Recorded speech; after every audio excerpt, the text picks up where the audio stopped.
Dans cet exercice, on étudiait la fonction g définie par g de x égale e puissance x moins x puissance x plus 1.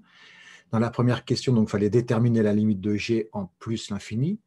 Si on fait une petite étude rapide, cette quantité tend vers plus l'infini, x aussi, e puissance x aussi, donc par produit, ceci tend vers plus l'infini. Donc on a une quantité qui tend vers plus l'infini, moins une quantité qui tend vers plus l'infini, donc c'est une forme indéterminée. Pour lever l'indéterminé, on va mettre le terme fort en facteur, ici c'est e puissance x. Alors on n'était pas obligé de mettre e puissance x en facteur partout, puisque le plus 1 ne nous gêne en rien. Donc on l'a mis juste sur les deux premiers termes, le chef en facteur. Alors, tout d'abord, le e puissance x tend vers plus l'infini, 1 moins x vers moins l'infini, donc par produit, le produit tend vers moins l'infini. On rajoute 1, ça ne changera rien, donc la fonction va tendre vers moins l'infini. Dans la deuxième question, il s'agissait d'étudier les variations de la fonction g. Donc on va d'abord montrer que la fonction g, elle est dérivable. Alors on peut reprendre l'expression initiale ou bien l'expression qu'on n'a pas tout à fait factorisée, mais qu'on a un petit peu arrangé l'expression. C'est que celle-ci que je vais utiliser pour faire le calcul de dérivée. Donc la fonction qui a x associée à puissance x est dérivable sur r+, c'est le cours. Qui a x associé à moins x aussi, parce que c'est une fonction polynôme. Donc, par produit, la fonction qui a x associée à puissance x facteur d'un moins x est dérivable. On va rajouter 1, donc on ne va même pas en parler, on va dire par somme, g est dérivable sur r+. Alors, on va passer au calcul de la dérivée. Donc, si on reprend cette expression-là, on a ici une forme u fois v, donc il faudra utiliser u'v plus uv'. Donc, la dérivée de g, c'est e puissance x, u'. Ah bah non, finalement, j'ai repris l'expression ici pour dériver, excusez-moi. Donc, on dérive e puissance x, ça nous donne e puissance x. Bon, là, on a x puissance x, on a un produit, donc u fois v. Donc, on a ici u', 1 fois v, on recopie exponentielle x, plus u, on recopie x, et la dérivée d'exponentielle x, v', c'est exponentielle x. Et la dérivée de 1 fera 0. Ce qui nous donne à la fin, après simplification, seulement moins x e puissance x. Donc là, c'est assez facile d'étudier le signe de cette quantité, puisque x étant positif, moins x est négatif, l'exponentielle est positive strict d'après le cours, donc par produit, on a moins x e puissance x qui est négatif. Donc comme la dérivée elle est négative sur r+, on en déduit donc que g elle est décroissante sur r+. Il faut donner le tableau de variation de notre fonction g. Alors, tout d'abord, on peut dresser le tableau de variation puisque la dérivée est négative, donc la fonction elle est décroissante. Alors ici, j'ai mis l'image de 0 qu'on calcule dans la marge. Donc g de 0, on remplace x par 0. E puissance 0, ça fait 1. Donc 0 fois quelque chose, ça fera toujours 0. Et on rajoute 1, donc ça fait 1 plus 1, ce qui nous donne 2. Voilà pour le tableau de variation, il n'était pas très difficile. Dans la question 4a, il fallait démontrer que l'équation g de x égale à 0 admet sur R+, donc une unique solution, et on note alpha cette solution. Bon, là, c'est très clairement le théorème de la bijection, appelé aussi corollaire du théorème des valeurs intermédiaires. Donc pour ça, notre argument principal, c'est le tableau de variation. C'est pour ça qu'on commence par écrire d'après le tableau de variation. Donc G, elle est continue et strictement décroissante. Les flèches d'un tableau de variation en terminale indiquent de la stricte monotonie et de la continuité. Donc elle est strictement décroissante sur R+, à valeur dans moins l'infini 2. Donc d'après le théorème de la bijection, quel que soit K appartenant à l'intervalle moins l'infini 2, il existe un unique C, on peut l'appeler C, on peut l'appeler autrement, appartenant à R+, tel que G de C égale K.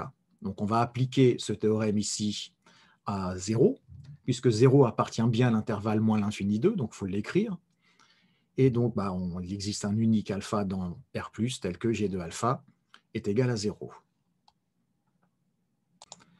Déterminons maintenant à l'aide de la calculatrice un encadrement d'amplitude 10-2 de alpha. Donc pour ça, on va sortir notre calculatrice. Donc on l'allume, on va représenter graphiquement notre fonction. Donc on va appuyer sur f de x. On efface la fonction qui était définie, l'expression qui était définie. Alors, la fonction g, c'est e puissance x moins x multiplié par e puissance x et plus 1. Il ne faut pas oublier d'appuyer sur la flèche de droite pour redescendre de l'exposant, sinon vous mettez le plus 1 d'exposant et ça change tout. Alors maintenant, on va définir la fenêtre. Alors, moins 10, ça ne m'intéresse pas, puisqu'elle est définie sur R+, donc on va mettre 0,10, c'est très bien. Je n'ai pas trop d'idées sur les Y, donc X max et 10, c'est très bien, mais pour les Y, ben, je vais appuyer sur Zoom et choisir le Zoom 0, qui est le Zoom qu'on utilise pour la représentation de fonctions. Il va nous chercher le Y min et le Y max automatiquement sur l'intervalle X min, X max choisi, qui était 0,10 ici. Voilà, alors ce n'est pas très agréable parce que bien, nous, on veut g de x égale à 0, on sait qu'elle commence à 2. Donc, comme la fonction, elle est décroissante et elle tend vers moins l'infini lorsque x tend vers plus l'infini, donc là, les valeurs doivent être immenses. Il faut que je corrige ça sur l'axe. Donc, je vais retourner sur fenêtre. Et vous voyez, comme y min, il m'a mis moins 20 000. Donc là, ça ne me va pas du tout.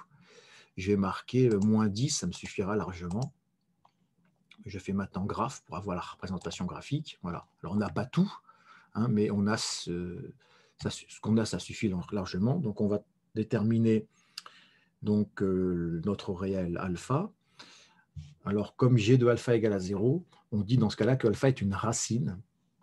Donc, on va faire seconde calcul et on va lui demander de trouver les racines. Si on avait à résoudre g de x égale à moins 2, on aurait tracé la droite d'équation y égale à moins 2.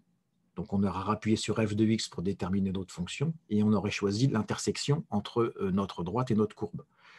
Ici, pour résoudre g de x égale à 0, bien, on utilise racine, c'est plus rapide. Alors, la borne gauche, donc là, on est à 5, hein, visiblement. Donc, la borne gauche, elle va être plus petite que 5. Donc, on va y aller. Voilà. Donc, on se met un peu à gauche de la racine, on appuie sur Entrée. On se met un peu à droite, hein, on l'encadre. On appuie sur Entrée, voilà, et on va lui demander de trouver la racine sur cet intervalle. Bon, la valeur initiale, vous pouvez laisser comme c'est. Donc, on avait vu une fois que lorsqu'il y a plusieurs racines, par exemple, et qu'on souhaite avoir une racine particulière, bah, il faut prendre une valeur initiale proche de la racine. Généralement, c'est ce qu'il faut faire. Donc, j'appuie sur Entrée à nouveau. Et on nous donne donc 1,278. Donc, on va pouvoir écrire notre encadrement. Donc, notre encadrement à 10-2 près, c'est 1,27, 1,28. Donc, il faut bien lire la question. Est-ce qu'on demande une valeur approchée à 10-2 ou un encadrement à 10-2? Ce n'est pas pareil. On n'écrit pas le même résultat. Si on avait demandé juste une valeur approchée à 10-2, on aurait pu répondre 1,27 ou 1,28, comme on souhaitait. Donc, 1,27, c'est par défaut, et 1,28, c'est par excès. On va passer maintenant à la question suivante, la question 4C, qui est assez intéressante. Il fallait démontrer que E puissance alpha était égal à 1 sur alpha moins 1. Alors, bien sûr, il ne fallait pas faire par un calcul en remplaçant alpha par une valeur approchée. Il fallait le faire de façon formelle.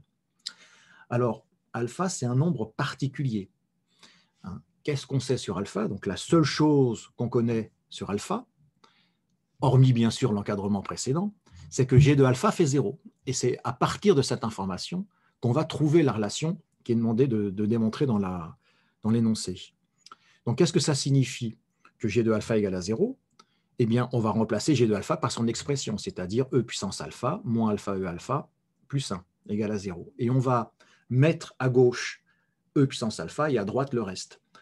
Donc, je vais d'abord mettre e puissance alpha en facteur, mais pas en facteur du tout, juste en facteur des deux premiers termes, pour pouvoir commencer à l'isoler. J'aurais pu aussi passer le 1 de l'autre côté tout de suite. Bon, je vais le faire maintenant.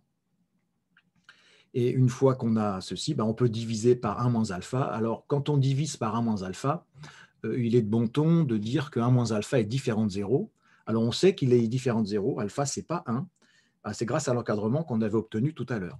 Donc, on peut le dire. Alpha est différent de 1 d'après la question B.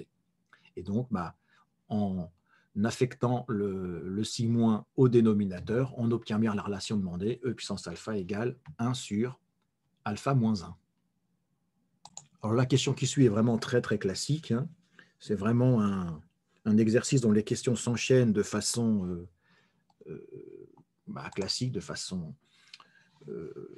comment dirais-je, disons, c'est une façon qu'on rencontre souvent dans l'étude d'une fonction.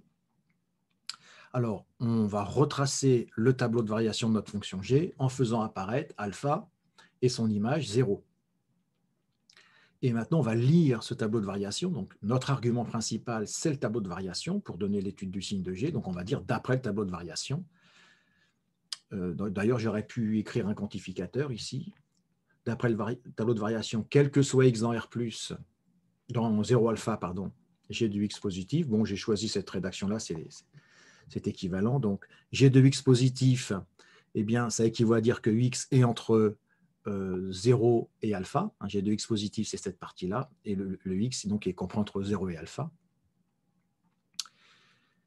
Et donc, x est compris entre 0 et alpha.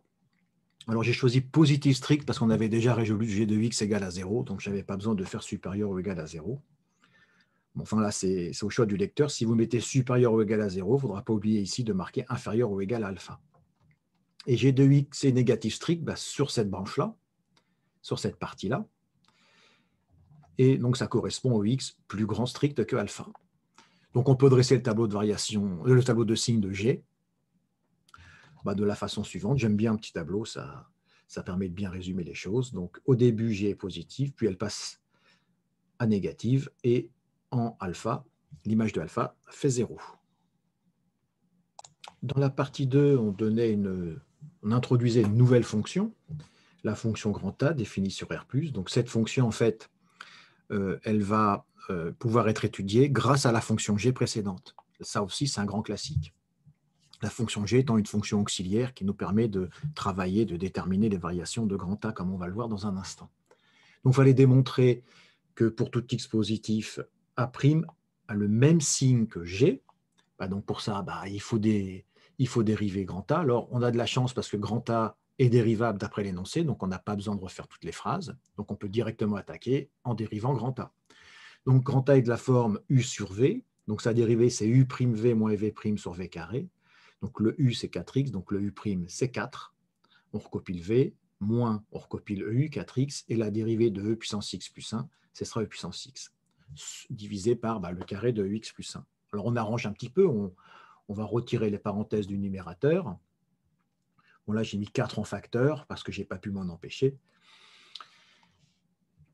De toute façon, c'est ce qu'il fallait faire à la fin pour reconnaître E puissance x plus 1 moins x de x, c'est-à-dire g de x. Donc là, faut avoir g de x sous les yeux pour pouvoir la reconnaître. Bien, alors maintenant, étudions le signe de cette expression. Alors tout d'abord, le carré du dénominateur, ici, est toujours positif strict, 4 aussi. Bon, qu'est-ce qu'il nous reste comme signe? C'est le signe de g, hein, quand A' a le même signe que g. Dans la question suivante, il fallait en déduire les variations de grand A sur l'intervalle 0 à l'infini. C'est très simple, hein, puisqu'on a l'étude du signe de g en haut. Donc g et grand A étant de même signe, hein, g d'abord positif puis négatif, donc grand A sera d'abord croissante, puis décroissante, donc il n'y a plus qu'à écrire. Et on donne le tableau de variation. Alors, donc j'ai calculé l'image de 0. Bon, elle était facile à calculer, hein, c'était 4 fois 0 divisé par quelque chose. Je n'ai rien mis sur les deux extrémités des flèches ici, parce que l'image de alpha, c'est grand A de alpha. Pour l'instant, je ne peux pas dire grand-chose d'autre. Et la limite de grand A en plus l'infini, ce n'est pas demandé. Donc, si ce n'est pas demandé, je ne vais pas le faire, sauf si je suis vraiment obligé. Alors, j'aurais pu quand même marquer ici, d'après la question, d'après la partie 1, on a le signe de G, donc on en déduit que grand A est croissante. Bon, là, j'étais un peu brutal. Passons à la partie 3, où on considère donc une fonction f, une troisième fonction donc définie aussi sur R+, dont l'expression e de x égale 4 sur e puissance x plus 1. Et puis, on construit un rectangle.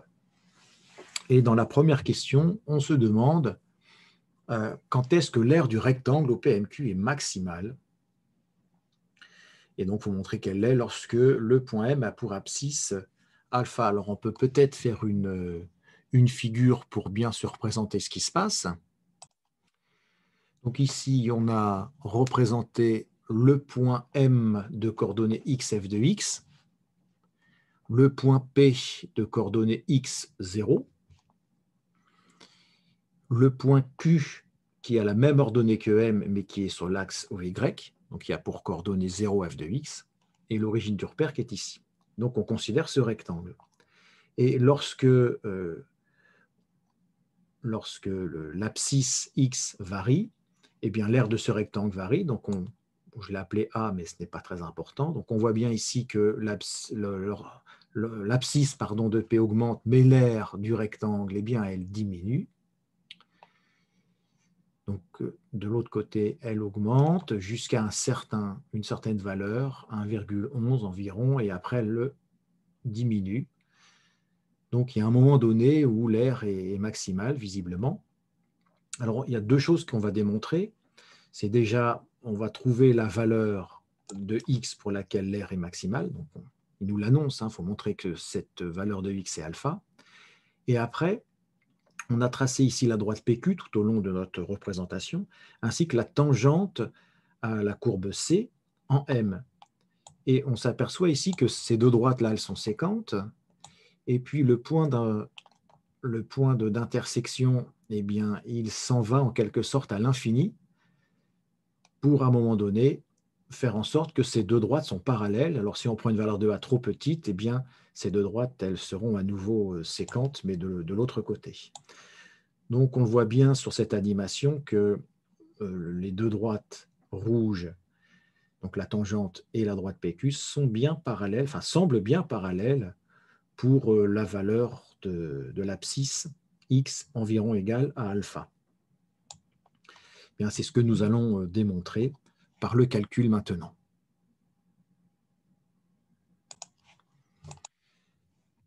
Alors, tout d'abord, l'aire du rectangle, eh bien, il a une largeur de x et une hauteur de f de x, ce rectangle. Donc, l'aire, c'est x fois f de x. Ça, c'est pas très, très difficile. Donc, x fois f de x, c'est tout simplement 4x sur e puissance x plus 1. Et là, il faut un petit peu suivre l'énoncé. On reconnaît là l'expression de la fonction grand A de x. Et donc, on a étudié cette fonction et on sait donc, d'après la partie 2, que cette fonction grand A admet un maximum lorsque x est égal à alpha. On peut reprendre cette partie 2. On voit bien qu'elle admet un maximum qui est atteint pour x égale à alpha. Donc, c'est ce que nous disons ici. Donc, cette question est achevée. Alors, maintenant, une question un peu plus difficile, un peu plus délicate. Je dirais que c'est un peu la question difficile. Donc, la tangente en M à la courbe C, on demande de prouver qu'elle est parallèle. Enfin, on se pose la question, est-ce qu'elle est parallèle? Alors, elle l'est. Alors, on va montrer pourquoi. La difficulté, c'est que alpha, on n'a pas sa valeur numérique. Donc, c'est ça qui pose difficulté et on va voir comment on va s'en sortir, toujours grâce aux questions précédentes. Donc, la droite PQ, quel est son coefficient directeur? Ça, c'est le cours de la classe de seconde. C'est la différence des Y sur la différence des X. Alors, on a les coordonnées de tout le monde. YQ, c'est f de x. YP, c'est 0. XQ, c'est 0. Et XP, c'est x. Donc, on remplace tout ça. Alors, j'ai pas pris x, bien sûr, j'ai pris alpha, puisqu'il était dit dans l'énoncé que a pour abscisse alpha. Donc, on a pris tout de suite la valeur de alpha, bien sûr. Donc, on simplifie un tout petit peu et on obtient comme valeur moins f de alpha sur alpha. Alors, je n'ai pas laissé comme ça, j'ai remplacé f de alpha par son expression, c'est-à-dire 4 sur e puissance alpha plus 1. On a une fraction de fraction, donc je vais tout réduire pour avoir une seule fraction. Donc, on obtient ce coefficient directeur pour la droite PQ, qui est une valeur qui est exprimée en fonction d'alpha. Alors, pour l'instant, en fait, on n'a pas du tout utilisé la particularité de alpha. J'ai mis alpha, mais ça aurait pu être un autre réel positif quelconque, en fait. Alors maintenant, on va s'occuper de la simplification de cette expression. On pouvait le faire après. Bon, j'ai proposé de le faire maintenant. En fait, on va utiliser la seule chose que nous connaissons pour alpha, c'est qu'il est solution d'une équation particulière. Et suite à ça, dans la question 4c, on a montré que E puissance alpha était égal à 1 sur alpha moins 1. C'est ce que je vais utiliser ici pour en fait virer le E puissance alpha. Alors pour l'instant, on peut dire que ça ne sert à rien, mais on va voir tout à l'heure que c'est fondamental. Alors je l'ai fait maintenant, c'est pas très naturel parce qu'en fait, j'ai fait les deux calculs et je me suis aperçu ici qu'il fallait virer E puissance alpha. Donc c'est pour ça que je l'ai fait maintenant. Mais sinon, naturellement, cette partie-là, on le ferait tout à l'heure. Bon, alors faisons-le maintenant. Donc 1 plus alpha, puisqu'il est dans cette expression, on a 1 plus alpha, donc j'ai 1 plus E puissance alpha, pardon. Donc je l'ai calculé, donc je rajoute 1, je mets tout au même dénominateur, et je vais maintenant donc remplacer E puissance alpha plus 1 par cette fraction. Donc ça nous donne pour m, le coefficient directeur, cette expression. Donc on va tout mettre au même, sous une seule fraction. Là on a une fraction de fraction, c'est pas joli, mais à la fin on obtient ceci. Bien, maintenant on va s'occuper du coefficient directeur de la tangente. Donc ça c'est quelque chose qu'il faut savoir, hein. Le coefficient directeur de la tangente à la courbe C, qui est la courbe représentant la fonction f, au point d'abscisse alpha, c'est f' de alpha. Et à partir de là, on va dériver donc la fonction f pour avoir l'expression d'f' de x et pouvoir calculer f' d'alpha. Donc l'expression de f est donnée en haut, c'est une forme du type u sur v. Alors je n'ai pas dit qu'elle était dérivable, hein. Je me suis un petit peu hâté. Bon, la question est quand même assez longue. Donc je suis passé directement au calcul de la dérivée. Donc pour tout x positif, on a la dérivée, c'est 4 fois. Alors oui, ce n'est pas une forme u sur v, c'est une forme du style 1 sur u. En fait, plus précisément, c'est une forme du type 4 fois 1 sur u. Donc la dérivée, ce sera 4 fois moins u' sur u carré. Ce que j'ai utilisé ici pour éviter de faire trop de calculs. Bien, maintenant, je remplace x par alpha. Donc là, rien d'extraordinaire, hein. Et de la même façon, je vais virer le E puissance alpha. Alors si on fait une petite pause, on regarde quand même qu'initialement, sans simplification, on avait cette expression pour m et cette expression pour f' de alpha. Alors ces deux expressions, a priori, elles sont très différentes. Mais en fait, on va voir qu'elles sont identiques grâce à la relation qui est ici E puissance alpha égale 1 sur alpha moins 1. Donc on a déjà utilisé pour la première. Donc en fait, là, on a une expression avec alpha uniquement, sans exponentielle. C'est ce qu'on va faire ici, on va virer l'exponentielle. Donc, comme tout à l'heure, on va utiliser notre relation ici. Donc, E puissance alpha plus 1, on l'avait fait tout à l'heure, hein, on l'avait fait ici, on avait obtenu alpha sur alpha moins 1, donc je l'ai écrit ici. Donc on n'oublie pas le carré, on a une fraction de fraction, donc on va donc simplifier un petit peu pour obtenir à la fin, après simplification, eh bien, moins 4 alpha moins 1 sur alpha carré. Alors le petit 2, là, il est mal écrit, mais c'est alpha carré. Donc finalement, eh bien, nous avons le coefficient directeur de la droite PQ qui est identique au coefficient directeur de la tangente. Eh bien, ça prouve que la droite PQ et la tangente, comme elles ont le même coefficient directeur, elles sont donc parallèles. Voilà, c'est une question un peu technique. Bon, il faut l'avoir fait une fois, mais après, ce type de questions, on les résout toujours de la même façon.